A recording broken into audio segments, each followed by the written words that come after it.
Hello. Let me just make sure that I'm recording. Yes, I am. Okay. I did a few tests, but I'm always paranoid. I don't know if I'm gonna upload this shortly after recording it, because I'm kind of mixed on whether a Terraria playthrough will be interesting.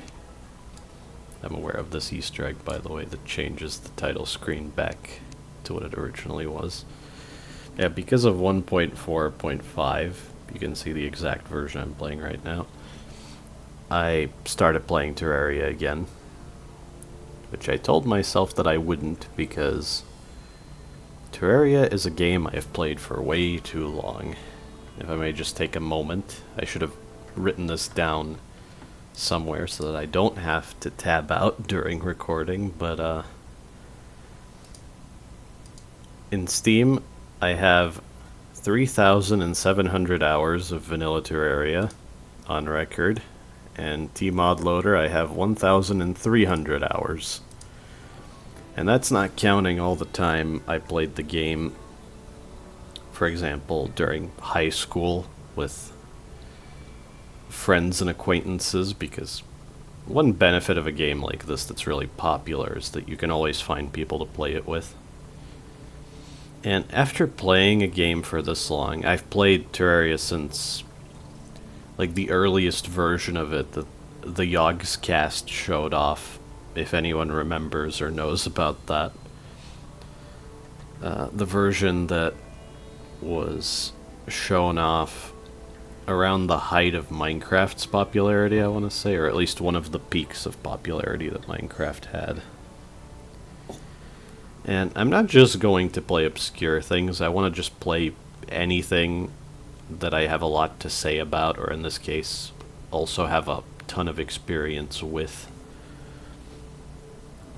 And part of the point of this vanilla Terraria playthrough is not just to get my general thoughts on the game out, but also so that I have a frame of reference for modded playthroughs in the future. There's at least one mod that I really want to play, because I think it's excellent and it kind of puts Relogic to shame in some regards. But I'll get to that when I get to that. So, I guess I'll make a character in a world. I started this update of the game with absolutely nothing. I didn't move over any characters. This is the playthrough that I basically finished. I just need to beat the final boss, but I'll do that later. It's no big deal. As you can tell by the character, I was playing a mage, so I think for this playthrough I will specifically not play mage, because it would get kind of stale for me.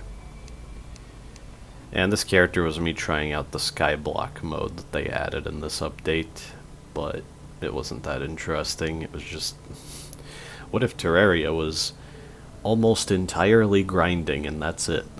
No, I didn't enjoy that. So, I don't really enjoy playing higher lethalities, let's say, of characters. I don't know what you would call these.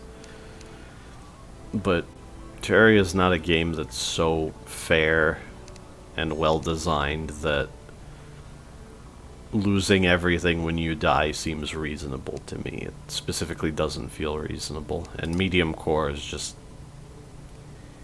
it's not really meaningfully punishing, it's just kind of a pain. You would need like a backup set of gear just to recover what gear you dropped when you died. So I've pretty much always played classic. And I'm far past the point of specifically designing characters. One new thing about this version is now that there are different sounds for taking damage.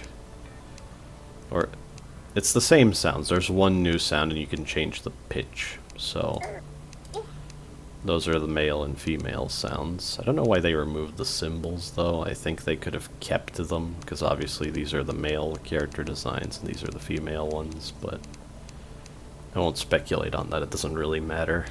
We have more options in previews now. I guess that's nice.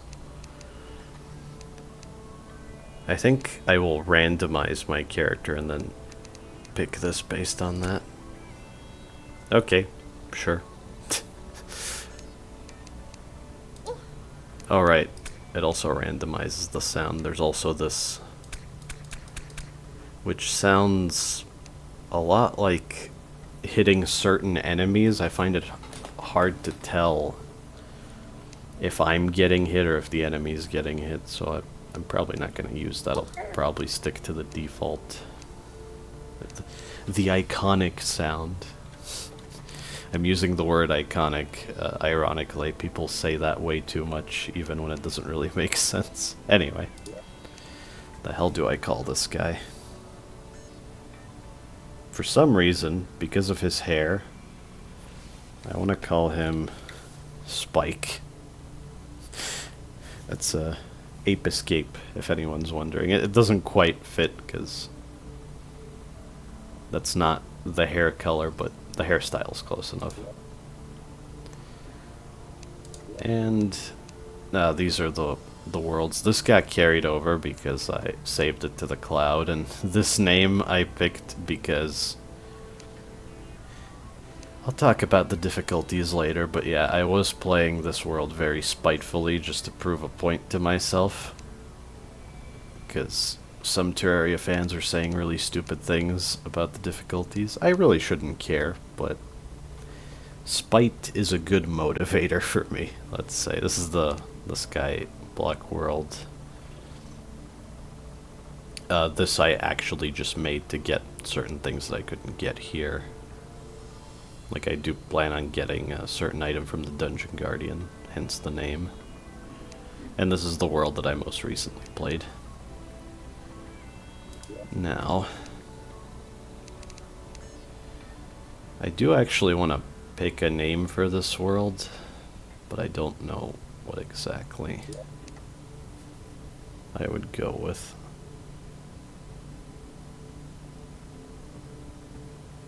I guess I could just continue the Ape Escape references. Then I can easily connect the character to the world based on name without having to specify, like, in parentheses. This is what I did with some worlds that I didn't know what to call them, and I wanted to remember what character I play on them.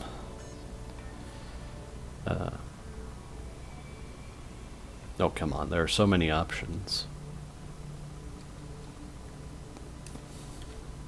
What the heck? I think it was called... Yeah. That was after the prehistoric age. The strange ruins and things. So, I tend to play large worlds. I think with the new fast travel they added, it makes a lot of sense. And large worlds just give me more opportunities to find certain items when I'm exploring specific biomes, so I don't have to waste time farming them by fishing or something else inane like that. Now when it comes to the game modes, I want to talk a little bit about this. Classic is what... I'm gonna treat this whole playthrough as if you've never heard of this game and you don't know anything about it, because that's sort of future-proofing the playthrough. Classic used to be the only option. There weren't any difficulty settings, or journey mode didn't exist. Journey mode is very recent. They eventually added a higher difficulty in the form of expert, which I actually think is pretty good, and it's my preferred way of playing the game. It's just more interesting this way. In Classic, you can become ridiculously powerful and trivialize the game. In Expert, that's much more difficult to do, and enemies put up way more of a fight in general. So, I like that. And there's a lot of very specific changes, the kind of things I love seeing on higher difficulties. Master Mode is lazy garbage. I know that's very rude and blunt, but they just took Expert Mode and increased enemy stats even further. There might be like one or two other changes, but they're so insignificant that they basically don't matter. I don't like that Master Mode exists because It means that if I'm playing on Expert, which is the actual ideal way to play the game, I'm technically playing an easier version of the game, which really puts a bad taste in my mouth because Master Mode is not worth your time. All those worlds you saw in Master Mode are me just proving to myself that I can play Master Mode so that I can feel completely justified in criticizing it, if that makes sense. But for the purpose of this playthrough as well, I will play Master. If for some reason you've never heard of or played Terraria before, if you want a challenge, play on Expert. If you want to learn the game, play Classic. And don't touch Master, it's not worth your time. Master Mode, all you get for playing on it, other than frustration because enemy stats are even higher, are some cosmetic and decorative items, and a couple of mounts that actually have some kind of practical use.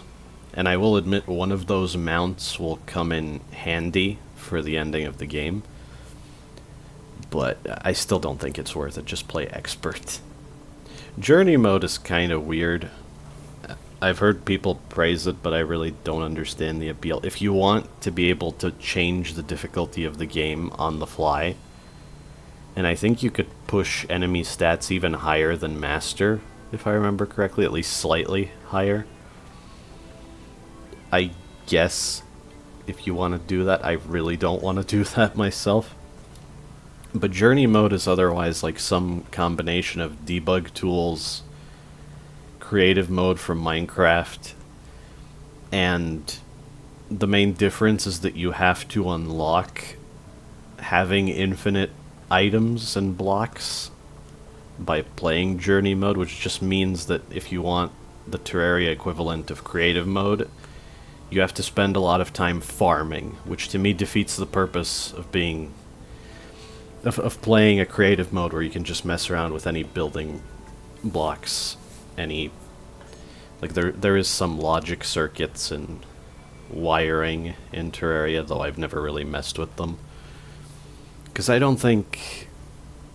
I mentioned Minecraft, and I do think Terraria is heavily influenced by it. You can't really get around that. Survival, crafting, in a procedurally generated grid-based world.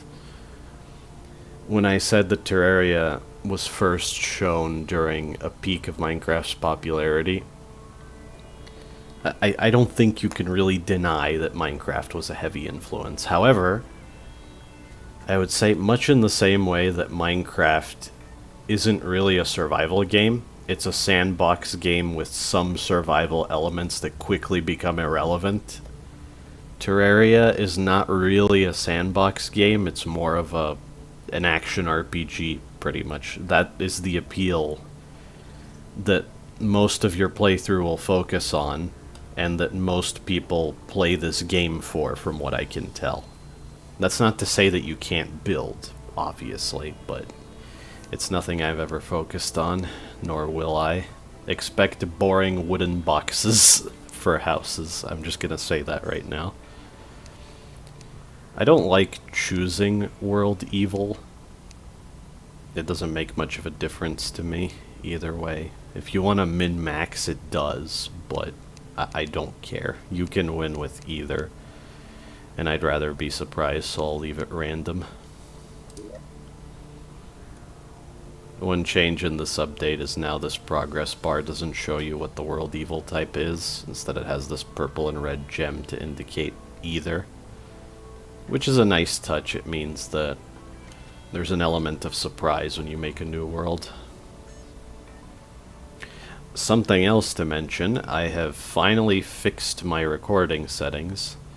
With some private test videos I uploaded, I didn't see 1080p as an option. Maybe I can figure out how to make that work, or I don't know, maybe YouTube just hasn't processed it yet. I'm not even sure how it works on their end.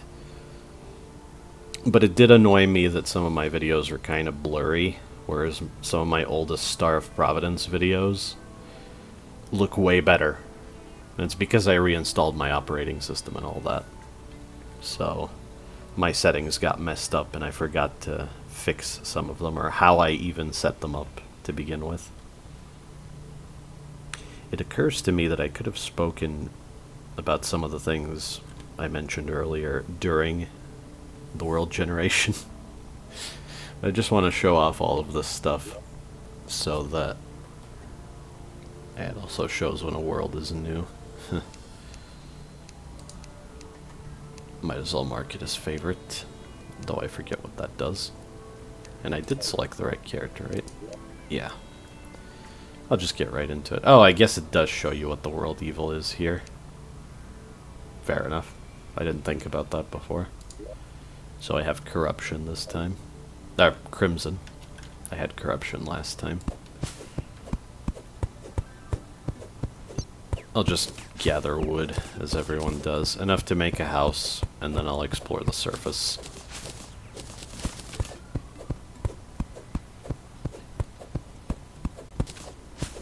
One new change that's apparently divisive in this update is that now NPCs have these character portraits. I don't really mind. They're pretty accurate to the sprites of the characters. It's just these low-res sprites and pixel art leave a lot to your imagination, so it's inevitable that people will have a different picture in their heads compared to the new portraits. So, I understand that, but I still don't think it's that big of a deal. This is how I usually set up my inventory. You'll see a lot of particular habits, but these tools don't have to be on my hotbar because I can just use the smart cursor, where you mouse over a tile, hold a button, and the game will automatically select a tool appropriate for breaking that. Is that good? I guess I could chop a few more. I would say that I'll play Summoner. I like to restrict myself to a specific damage type, because if you wanted to switch, you would need multiple sets of armor and accessories to play with different damage types to their full extent, which, oh boy. Okay, that's not too bad. I'm used to being insanely powerful with that previous playthrough. This should be quite fine. I leave all of these boulders and similar props because they can drop bait, but I can't collect bait at this time. I won't do a lot of fishing. If I do anything especially boring like that, I will... Like, if I have to spend 3 hours fishing, you're not gonna see that. I'm just gonna mention that I did it off camera in between recordings. I think that's perfectly reasonable. Okay, I should at least get some platforms here.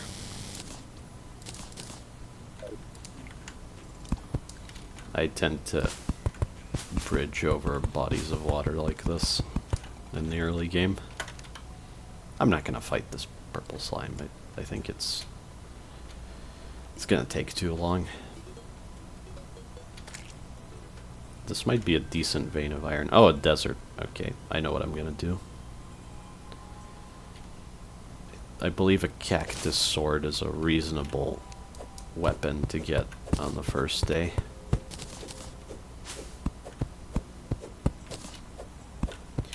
I have to say, Terraria is one of those games that I've played for so long that I have very negative thoughts on it, and because of its popularity, I feel like anything I could praise it for is just painfully obvious, and people have said it countless times already. So just brace yourself for me being kind of a negative Nancy, but I gotta be honest about my perspective. One very blunt thing I can say is Terraria, for all the different things it dabbles in, like procedurally generated worlds and sandbox and crafting and whatnot, it's ultimately kind of a shallow action RPG. It follows the same progression as most RPGs.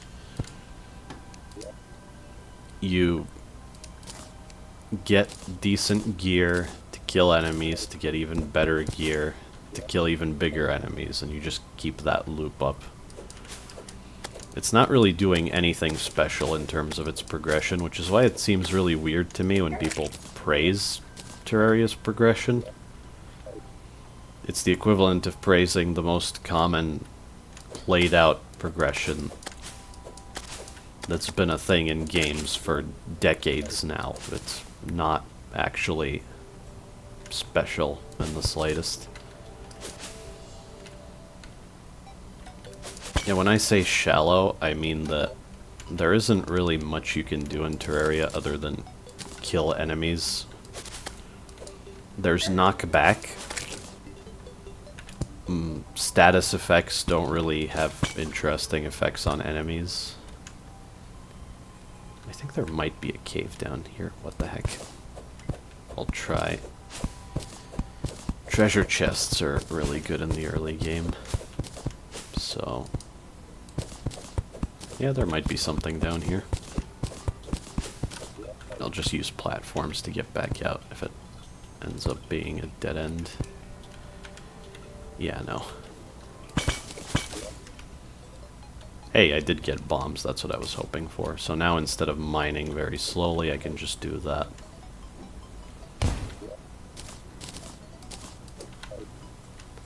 The way I handle mining might have something to do with how bored I am of going through the motions of the game at this point. But when I speak about depth, in most cases I'm talking about mechanical depth. That is to say, how many unique interactions there are in a game. And in Terraria, there's little to nothing. I don't think you can really argue with that. Ah, finally. An aglet is good. I won't open the herb bag so as to keep my inventory empty. What I usually do is pick up every chest I find and have a practically unlimited number of them over the course of a playthrough. Between the stone that I got and... okay, I think the cactus sword can handle a purple slime, although it'll be kind of rough. Nah, it's fine. The main frustrating thing about Master Mode is how easy it is to die. You have to play incredibly cautiously and spend more time optimizing all of your stuff, and I don't know, maybe if you're a fan of RPGs, perhaps even to a fault, you'd think that's good, but I really don't. Because it means I spend more time doing busy work and fiddling with menus than actually playing a game. I mostly feel that way about action RPGs. With turn-based games, I understand that that's part of the point and the appeal. Okay, a spear. I'll use the spear for like multiple enemies because that's what it's good for. And I guess the cactus sword is fine for single targets. That's most of what you need to care about in terms of weapon selection. Whatever does the most DPS and something that does crowd control, and you're basically set at that point. Another aspect of how simple Terraria is. I have to say, when I speak of games like this, people always take it as an insult. Like a personal insult to them, and I just want to make it clear that that's not my intent. I just believe these are accurate statements about games. Like, I've played Terraria for such a ridiculous amount of time. I've reached this conclusion for a reason. Okay, the jungle's dangerous, but there's a chest right there, so I'll grab it, use a recall potion, make a house. The blowpipe is a reasonable ranged weapon. Okay, if the spawn is right here, then I guess I can... I do want to preserve all of these rocks. It's a bit excessive, perhaps. Maybe the house can be right here. Oh, right. Loot can fall from trees when you try to cut them down. I forgot about that. I don't see myself really using the leaf wand, but I guess it's nice. I do like to make my houses big ever since they changed how housing works. I'm not sure if it's entirely necessary, but...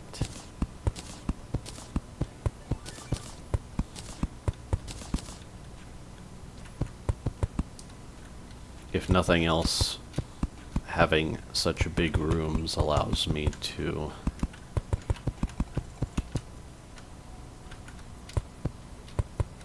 fill them with furniture and paintings and such. You can expect me to make a platform somewhere above here since it's right at spawn.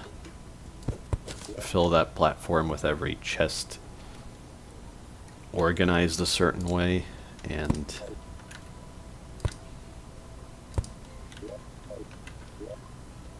every crafting station right next to that organized group of chests. It's become routine at this point. There are actually some changes in the new update relating to storage and crafting, which are apparently divisive, which, when I heard some people make that point, I was shaking my head so hard. One thing I can tell you for sure is, after playing Terraria for so long, any time saved having to fiddle with inventories is a good thing. There is no meaningful strategy in inventory management. Inventory management should be as easy as possible in a game like this so that you can actually play the game instead of constantly worrying about that. It's an instance where I think streamlining is a good thing. Okay, I need to be a little more careful.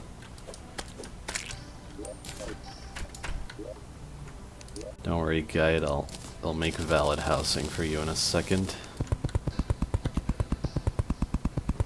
Another thing the smart cursor does is automatically target where you want to place stuff. In this case, actually no, I'm talking about a different feature from what I've been using earlier.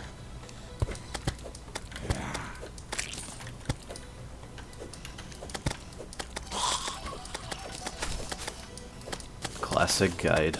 The thing everyone complains about. Killing these zombies is kind of good so I can get some money, but let's just close him in here until I finish building this house. What I mentioned about mousing over a tile and then holding a button so that it automatically selects the correct tool to break that tile. There's also the smart cursor, which is a toggle. Like right now it's on, and if you look at my cursor, I just switched it off. So now it just places wherever my cursor is. But with smart cursor on, it'll target a valid place to place a background wall, in this case. Or here I'm holding platforms and it's showing what direction it'll build out when I place. Like here diagonally it turns the platform into stairs. And I'll need this platform to get on the roof later. Alright, the guide is moving back and forth because I haven't placed proper furniture. Essentially, valid housing is some kind of entrance. It doesn't have to be a door. It could just be a platform, because platforms are semi-solids. You can press down to fall through them. Not sure if I can actually go this high up. Yeah. This platform needs to be a bit higher so that I can jump to here, right? Yeah. You can jump as high as you can place.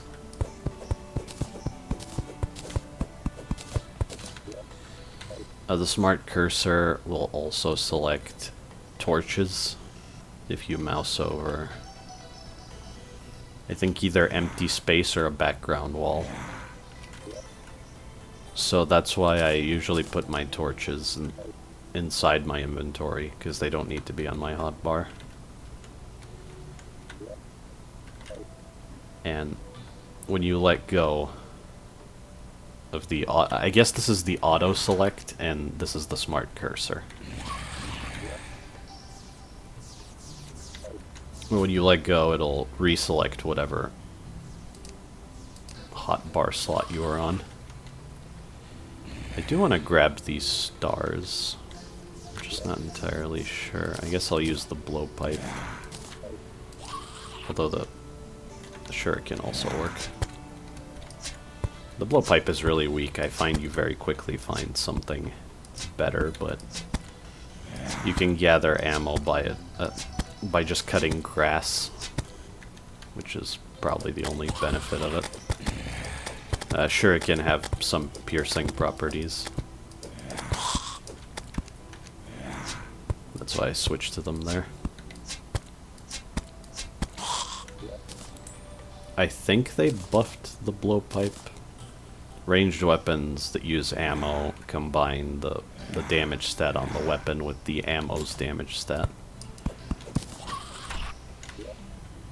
I'm pretty sure the blowpipe was weaker before.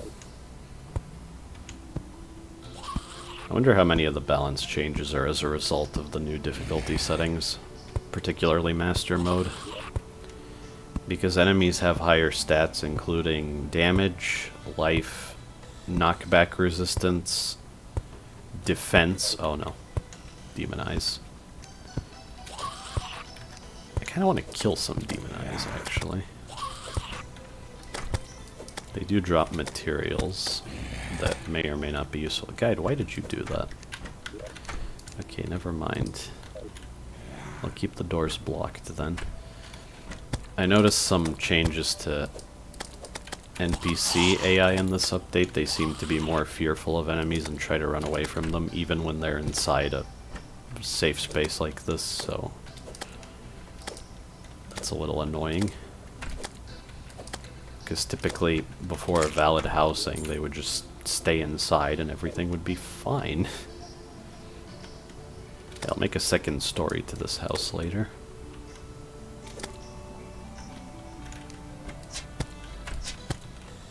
Because the money is part of the early game strategy here.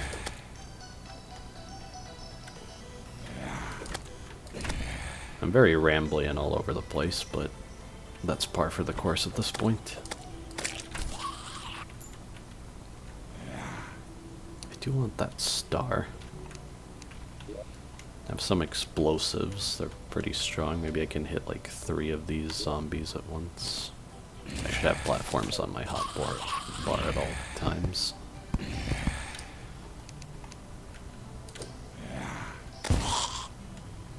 One example of what expert mode does, you see this zombie that it's holding its severed arm as a melee weapon.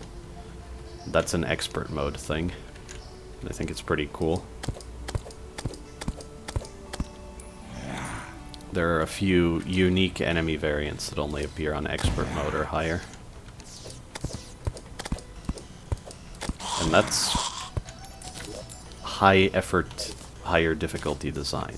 It's good. But raising enemy stats is pretty much the antithesis of that. Okay, I need to head back in. This is sketchy as hell.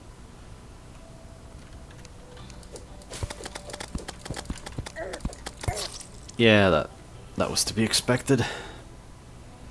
I wanted to try fighting them off because the door was still blocked off. One little annoying thing about Terraria, after all this time, is the timer when you die. I understand the purpose of it, but in single player it's really questionable because it doesn't really do anything.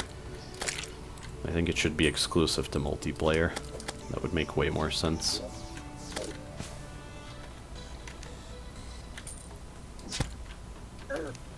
Yeah. I thought I cleared that, but I guess not. I am panicking a little bit.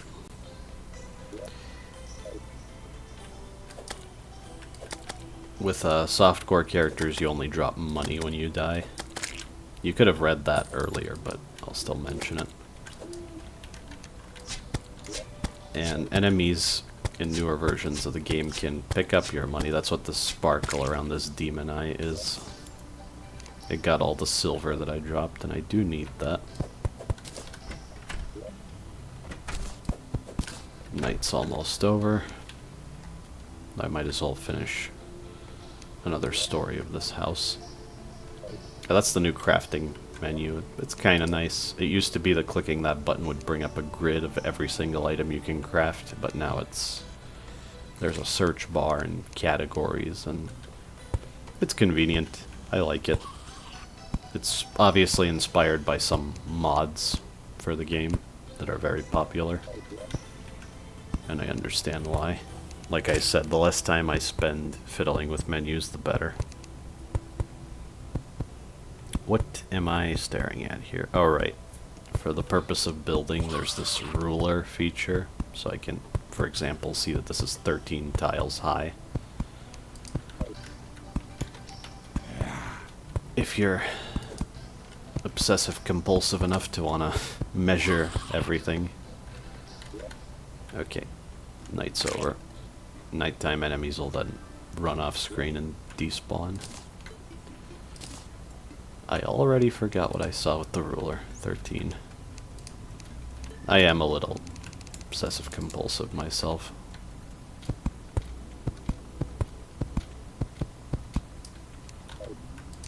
I guess I'll replace this with a platform. Maybe that looks a little better. Before I run off and continue exploring, I'm gonna want another NPC besides the guide. The guide is, you saw, he appears next to you at the start of the game. You can talk to him for hints, but I don't need any hints, but I could at least showcase it. The help button. He just tells you all sorts of basic things. Although his advice does update based on where in the game you are. Oh, there's a lens flare. I'm not a big fan of camera effects in games. That's one new change to the visuals that I think is questionable. Because just like a garish overlay that... I mean, I shouldn't really be thinking of a camera when I'm looking at a game. At least not like this. Oh, there's the NPC. That's the merchant. He shows up if you have at least 30 silver on your person. This is a new feature that NPCs can show up during the day even if there's no valid housing for them. And they will leave at the end of the day unless you make them a house. I think I should make the house before I buy anything from him because there's NPC happiness. It determines the price of their items.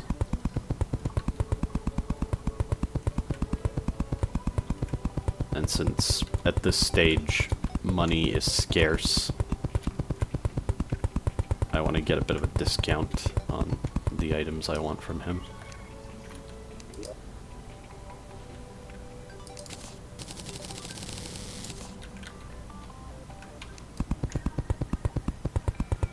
I was also wondering if I would rather stream Terraria. Because maybe that would make more sense.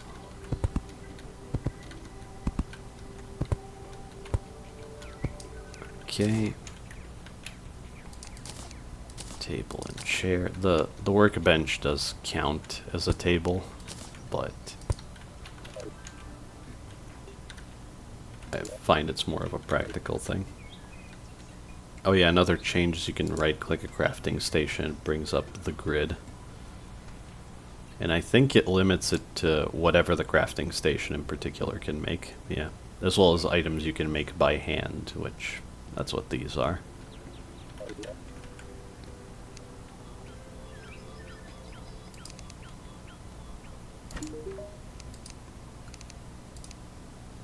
Yeah, it used to say 150%. That's because he was very unhappy because he doesn't have a house.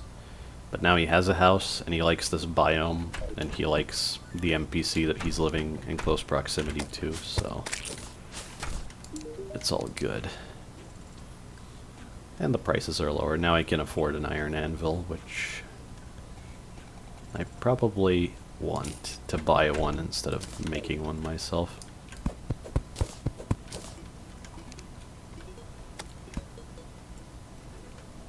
I probably want to go even higher up with with my platform so enemies don't harass me for the most part when I'm next to my storage and crafting stations. I'm very pragmatic with how I do things at this point in Terraria. When the heck did I make a second workbench? Oh well. It's no big deal.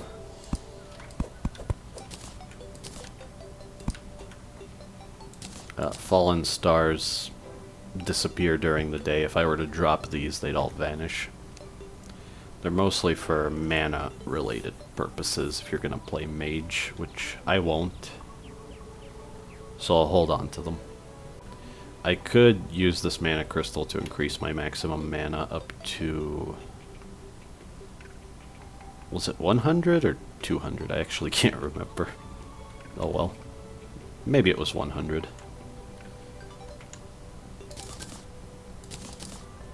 Those cans of worms are for bait. I can use to fish later.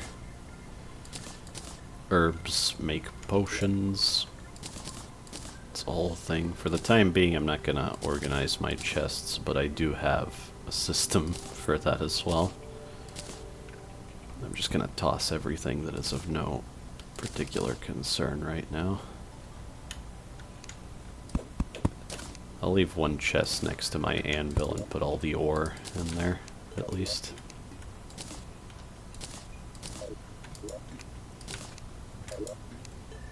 I typically have a chest of materials, a chest of tiles.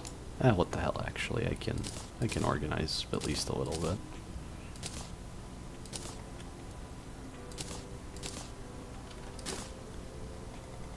There's a trash slot where you can basically delete items, or you can take back whatever the most recent item you threw in there is.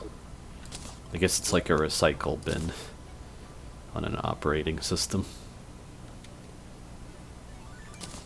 Mushrooms are mostly materials, so in they go.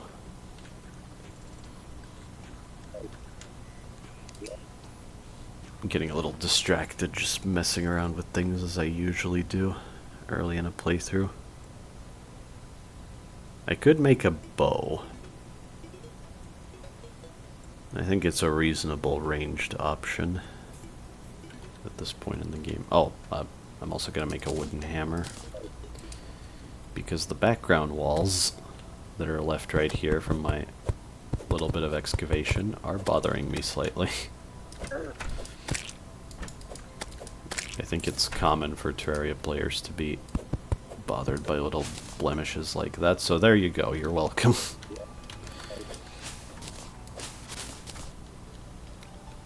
Oh yes, sunflowers.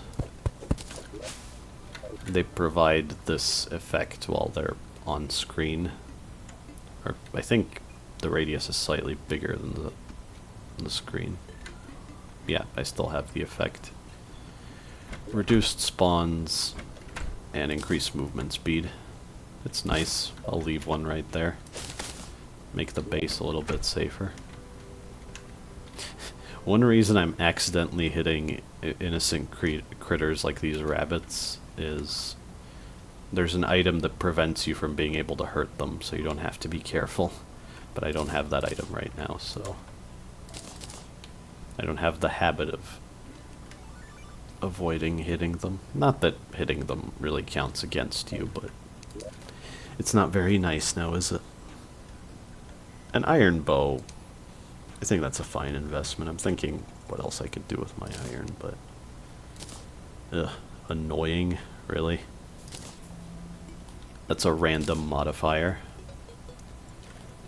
Almost all items you find will have them, but for instance the blowpipe has no modifier. Everything you see in green or red in the item tooltip are effects of the modifier. So superior is a good one, strong is also positive, but annoying is negative. Like really negative. That sucks. Oh well. Like how does it even compare to the blowpipe now? 6 and 5, so that's 11 damage versus 13. Okay, I'll use the blowpipe then. These things happen.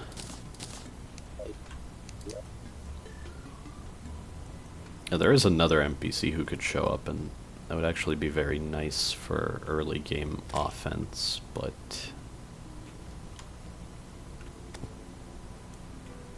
Oh yeah, I wanted to convert these walls back into wood, because I don't need any more walls.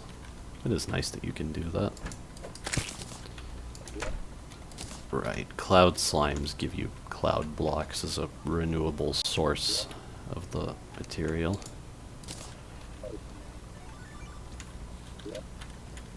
I think they were added in the update. Yeah, they were. They were. The slimes that drop all sorts of things are... Oh. That's the first rabbit I've killed. I'm just trying to cut grass. I didn't mean it. Yeah, the skyblock mode I mentioned, which is you start on a floating island and you have to build up your progression from absolutely nothing.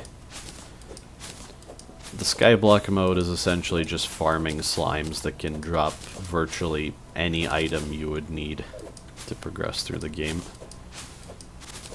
But some of those slimes are also present in the regular game, so that you can get things in an unlimited supply that you otherwise couldn't. Oh, the evil is over there. Well, I guess outside of this cave, I don't really have much left to safely explore on the surface. World evil is either crimson or corruption. It spreads, it makes housing invalid. There are some fairly threatening enemies there. And crimson versus corruption is one different boss later and slightly different items. I think the crimson is pretty good. It's one of those debated things. I personally really like a certain weapon you can get in the early game from the corruption. The debate being which is better, crimson or corruption, is what I meant to say.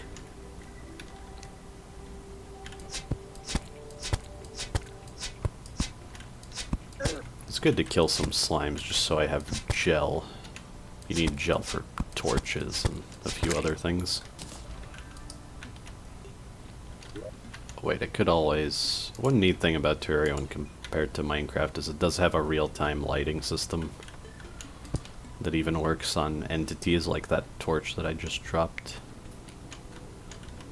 I should be mining more materials at this stage, but I've lost the habit.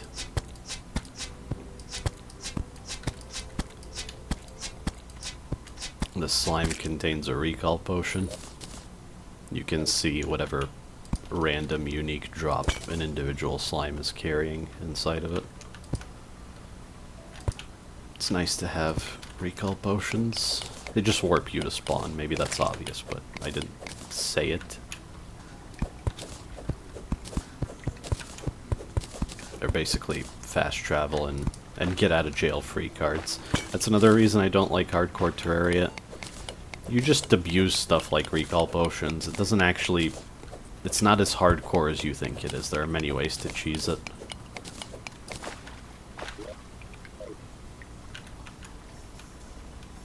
I'm a little concerned about this slime.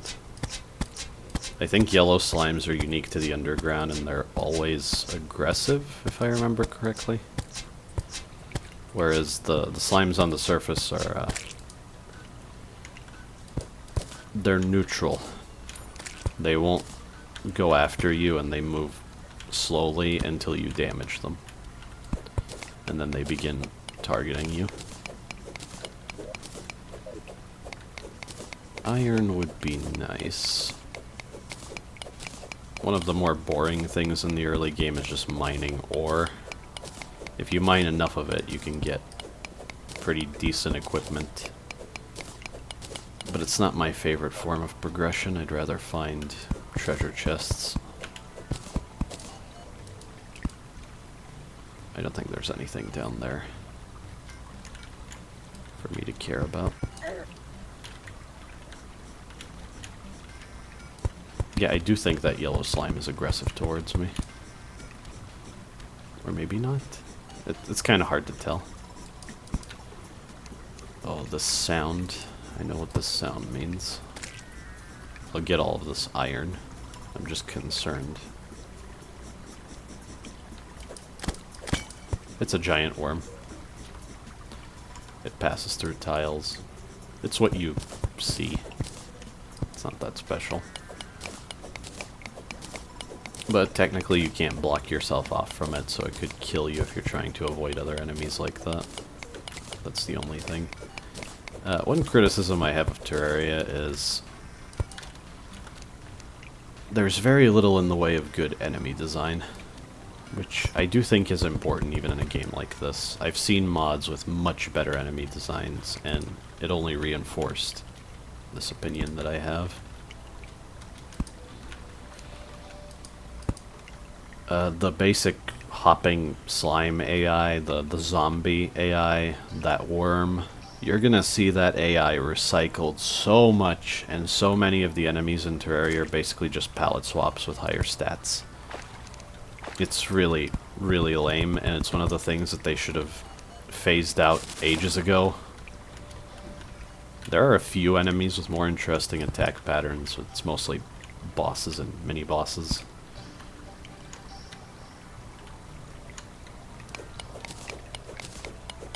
And after playing the game for so long, you realize just how uninteresting enemies are. They're just a different set of stats with a different loot table. That's it.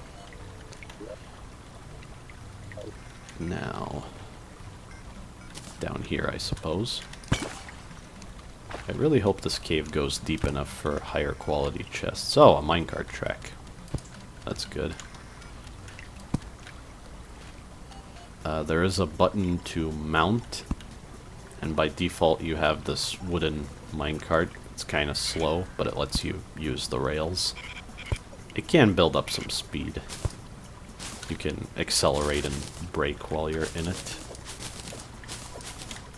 And these naturally generating rails are nice to make caving a bit better in the early game. They have made some slight improvements to Terraria. It's not... The game hasn't remained exactly at the same quality the entire time, obviously. Tungsten is a higher tier of ore when compared to iron, meaning that the same items you can make with iron or just have higher stats with the higher tiers of ore. Oh, gold. There are alternate ores, so instead of tungsten I could find silver, and instead of gold I could find platinum. But that doesn't really matter. They're basically the same thing, just with slightly different stats. Like, I think platinum is better than gold, but it's whatever. And these variants are based on the specific world that you're in. So in this world, only gold generates. I'm out of blowpipe ammunition. Using shuriken is not great. I could have bought a bunch of shuriken from the merchant. I don't really have a habit to. I guess I can do that if I don't want to bother with harvesting grass. It's kind of slow, so. Well, that's interesting. This is part of the Crimson. Oh, and there's a... Okay, yeah, I'm definitely gonna take advantage of this generation here. I'll mine down, and I have enough explosives, so that's great. These are Crimson Hearts. They're part of progression. You're probably gonna want to break them at some point, because there are a lot of things tied to them. There's a boss fight, for example. And a life crystal is like a heart container in Zelda. In fact, if I had a different graphic for my heads-up display there, which I don't remember where exactly that was. Oh, interface, obviously. There it is. this is what it originally looked like, so every crystal adds 1 heart, which is 20 life. Eventually they added the fancy version, which I guess looks better, but I don't really care. You can also have fancy with numbers, and I prefer bars because it's easier to tell at a glance exactly how much life and mana you have. And bars 3 shows numbers for life and mana, which might be useful. Although I guess this is probably better because I'm not going to use mana. I am explicitly not playing mage.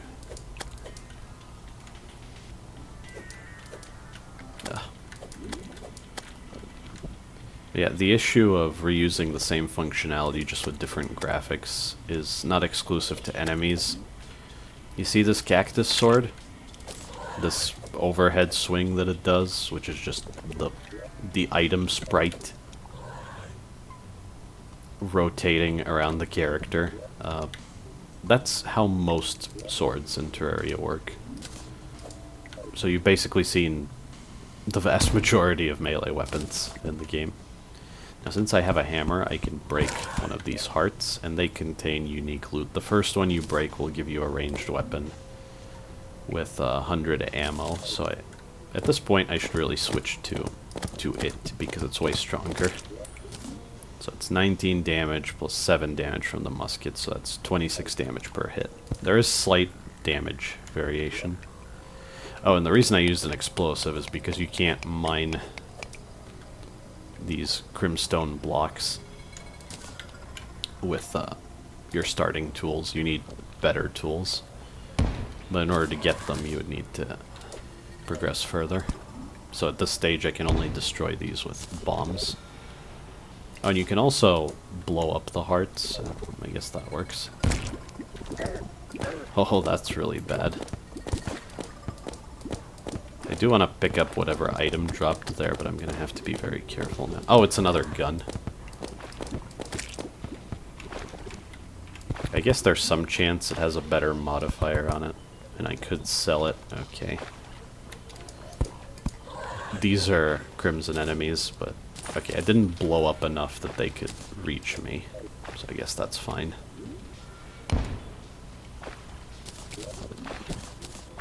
Oh yeah, you do get more ammo from another drop of the same weapon. Now, the reason I'm not going to break the third heart is because I know something really bad is going to happen if I do. And you might have seen the messages in the chat. A horrible chill goes down your spine when you break the first. Screams echo around you when you break the second. That's a warning. If I break the third, I'm going to die. At this stage of the game, anyway.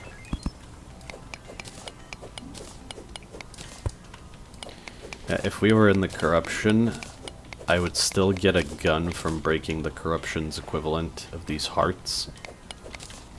And I think it's a better gun. It has much higher damage and a slower fire rate, but with the way defense works in Terraria, that's probably better, because defense is flat damage reduction. Since I'm playing on Master, every point of defense contributes 1 flat damage reduction, which, when it comes to stats in RPGs, I really don't like flat damage reduction. It's kind of ridiculous. It creates a huge disparity between being appropriately geared up for the point in the game you're at and not being geared up enough. It might be the difference between dying instantly or dying in several hits, because flat damage reduction is incredibly impactful. It also means that enemies later in the game need to deal way more damage to compensate, which is the other problem. I prefer... Oh, a gold chest, that's good. Please have something that's practically necessary for progression. Please do not have garbage that I will barely use. Well, the mace is something. I actually don't mind the mace at all. And let me see, can I... the mace is a particular type of weapon. It's a flail. A ball and chain. You can either hold the attack button to spin it around you, which can be kind of nice to protect yourself from like small enemies. When you let go, you throw it, and it pierces through enemies infinitely. So that's how you deal with crowds. If you press the attack button again while the flail's out, it drops. And it does less damage, but anything that runs into the ball will get hurt and knocked back slightly. But it also says can be upgraded with torches. Now, and any item that's used to craft other items will have the material tag in its tooltip. In this case, I know that I need a lot of torches. 99 torches, actually, yeah. And I can make a flaming mace, which is the same thing, but it sets enemies on fire.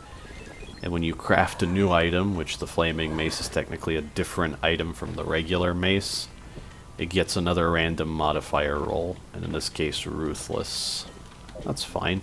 I can kill crowds with that. No problem. Oh, it also glows.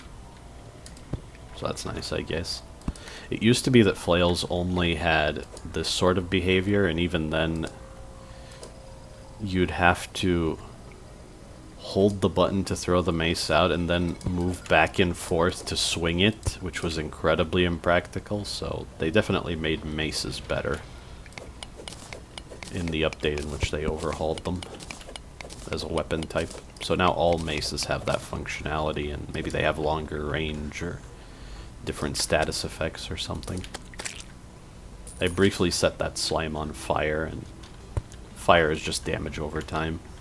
Most status effects in Terraria are simply damage over time, which is very boring. I'm not gonna lie. That's another thing where I think mods are trying to expand on status effects as a mechanic. Okay, you know what? I have a fair few explosives. And I'm specifically crafting sticky bombs because regular bombs bounce and roll around until their fuse runs out. Sticky bombs will just latch onto a tile and blow up without you potentially missing or wasting the bomb. And yes, that's a habit I developed through experience. Copper is not really useful. It doesn't do anything unique that I care about, so I'm going to ignore it. Iron has a significant number of practical uses outside of the tools and armor you can make out of it. Uh-oh. I hear that.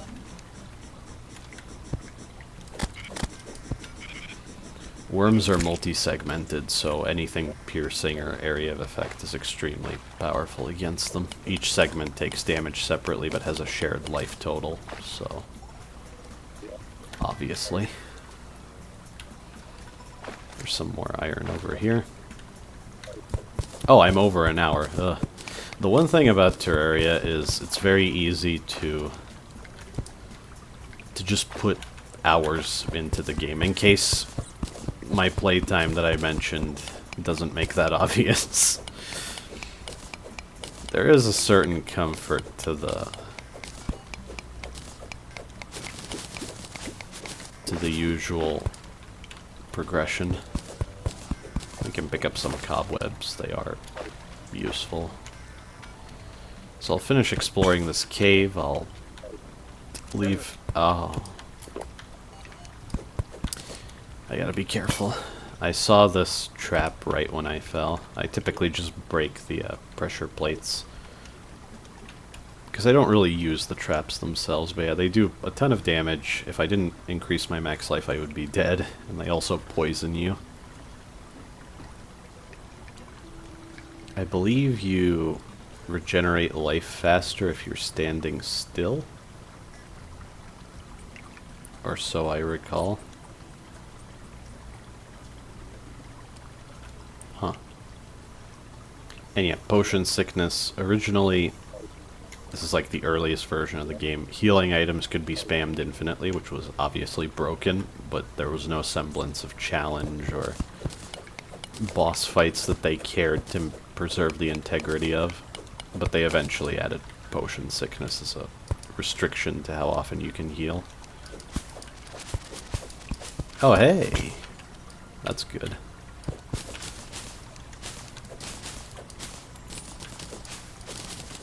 I forget what the tooltip says because I've reached a point where I don't even read. Permanently increases max life by 20. That's up to 400, so I really want to find a lot of those.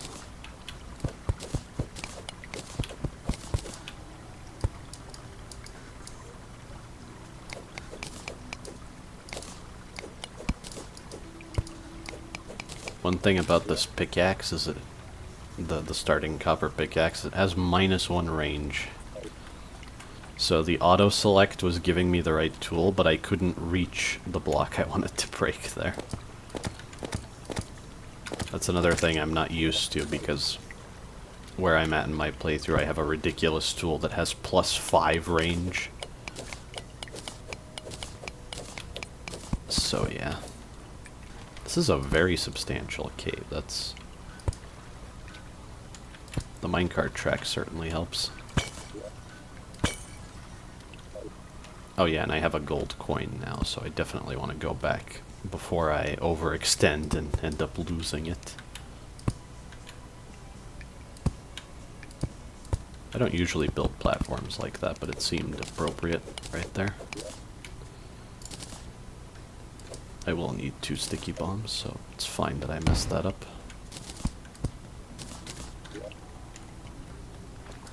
Ah, what the heck. The less time I spend mining, the better. Mining manually, that is.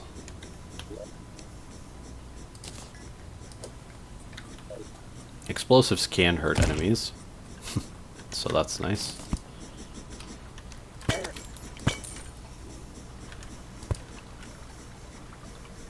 I think that glow is from a luminescent enemy. There's another blue glow that I'm looking for down here. But for the time being, I think I'm fine, so I'll use a recall. Using this 1 gold coin that I amassed. 100 copper is 1 silver, 100 silver is 1 gold, and 100 gold is 1 platinum. That's how the currency works. Different enemies drop specific amounts. Oh, I just barely can't. Or wait. Yeah, the piggy bank is cheaper than 1 gold. 1 gold would be the default price. This percentage is, next to the NPC happiness icon, is the price. So the price is lowered by 11% in this case from 1 gold. Yeah, that makes sense. I usually don't think about these things, but if I'm gonna sort of treat this as a walkthrough, I suppose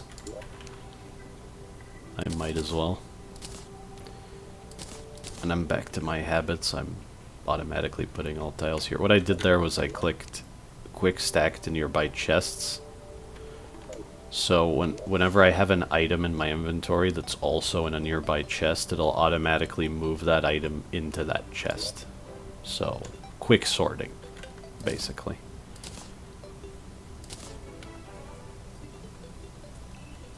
I don't know if the cactus sword makes sense anymore, but I'll leave it on my hotbar. Might as well. And because of habits, I tend to make my minerals chest a golden chest, so I'll leave the topaz and all of this in there. I can sell this pressure plate for a little bit of silver. That's one reason I collect the pressure plates as well, but that only matters in the early game, of course. Cobwebs can stay there, I guess. I could do some thinking and sorting of inventories off camera as well, because that's not terribly interesting. Oh, about the things I bought from the merchant. That's probably a good idea. The piggy bank is a personal extended inventory. If I was playing multiplayer and multiple people interacted with this piggy bank, they would all see their own separate storage. So, for instance, if someone looked in here, it would be empty. They wouldn't see my 50 iron bars. And if you're familiar with Minecraft, I could have summarized all of that by saying, the piggy bank is an ender chest. And so early in the game, too. It's really good. So now I can go for a much longer excursion and have basically my inventory and this whole second inventory filled to the brim with items. The bug net, on the other hand, now I can start breaking these props because they have a very high chance of dropping worms, and worms are bait for fishing. I will only fish in ways that are at least halfway interesting. There's a certain progression with fishing, and unfortunately there are items that are exclusive to fishing. So that's why I will be doing at least some fishing. But if I ever need to fish for 30 plus minutes, you're not going to see that. I'll just say that I've done it, and I'll show you what I got.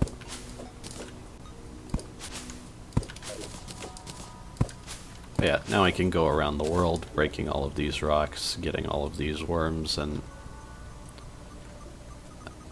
do I want to mess with... there are all sorts of critters like this grasshopper that you can collect and store in terrariums. Right, that's an enemy. A flying fish. It only appears when it's raining.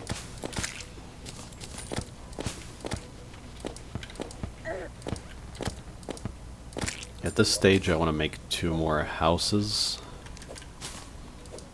which I think I'm going to make in the desert. Although I would need, well, wood. Hold on. I'm getting carried away. I'm gathering all this stuff. Recall potions and potions in general might seem limited. They're practically unlimited. You get so many of them, and if you were to farm them, you'd get even more. I'm not going to use these stars right away, so they can go in here, I guess. I'll make like a materials and brewing chest. Although I don't know how exactly I'm going to arrange it. But yeah, before I get carried away, I want to make some things like maybe a better axe. For comparison's sake, 45% axe power, 35% axe power. I think that's how many hits it takes to chop down a tree is based on that percentage. I'm not entirely sure. The higher the percentage, the more different things you can mine, and the faster you mine them. And then the actual speed listed on the item, like average speed in this case, is how fast each iteration of using the tool takes. I'm going to keep the copper axe because it's a material, and I could make a specific upgrade using it. Same thing with the copper short sword, actually. Although that particular thing is kind of ridiculous and time-consuming, so... I will have a certain approach over the course of this playthrough, and that is, I will not farm unless it's necessary. Whatever I find, that's what I use. I will try to play a specific class, and yeah. And although I'm not sure in this video what class it is, I will record a bunch and see. Like, by the time I upload this, if I upload this, because I'm still questioning if it'll be interesting, I will have decided what class, and you'll see in the title of the series. I could make most of this armor set. The set bonus means if you're wearing all iron, that passive effect will be active. It used to be that set bonuses weren't visible on items. That's a nice change, I don't mind that. It's sensible.